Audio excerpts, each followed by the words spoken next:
আসসালামু আলাইকুম রহমতুল্লাহ। আমরা আজকেও সরাসরি আমাদের বড় ভাই হোসেন ভাইয়ের দোকানে আমরা প্রতিদিনের ন্যায় যে বলে থাকি যে ব্যবসাটা উদ্বোধন হয়ে গিয়েছে এবং প্রতিদিনের ন্যায় যে লাভ্যাংশের একটি ভাগ কিন্তু আমরা এরকম অসহায় দারিদ্র মানুষের মাঝে দিয়ে থাকি খাইয়ে থাকি। তো সব মিলিয়ে আমাদের হোটেলটির জন্য দোয়া রাখবেন যেন প্রতিদিনের ন্যায় বেশি বেশি খাওয়াইতে পারি আর ওই সাধারণ মানুষের আমাদের জন্য ব্যবসার আয় রোজগার আরও বাড়িয়ে দেয়। মহান আল্লাহ তাআলা রব্বুল আলামিনের কাছে এই দোয়া এবং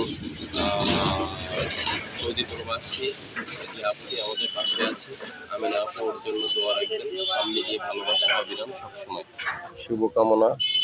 ভাত কি আর লাগবে না আপনার? হ্যাঁ, আমাদের দোকানে দেখেন প্রতিদিনের নাই যে বেচে কেনার যে পরিস্থিতি সব মিলিয়ে আল্লাহ দিলি অনেক ভালো। আজকে জুম্মার দিন, সবাই আমাদের জন্য দোয়া রাখবেন এমনি করে যেন আমরা সবসময় সাধারণ দুস্থ মানুষের পাশে থাকতে পারি। এই কামনা আমাদের হোটেলের জন্য। সবাই বেশি বেশি ভালোবাসা রাখবেন, দোয়া রাখবেন। শুভকামনা। সাধারণ মানুষকে খেতে দিচ্ছেন লাভলু ভাই মিডিয়া।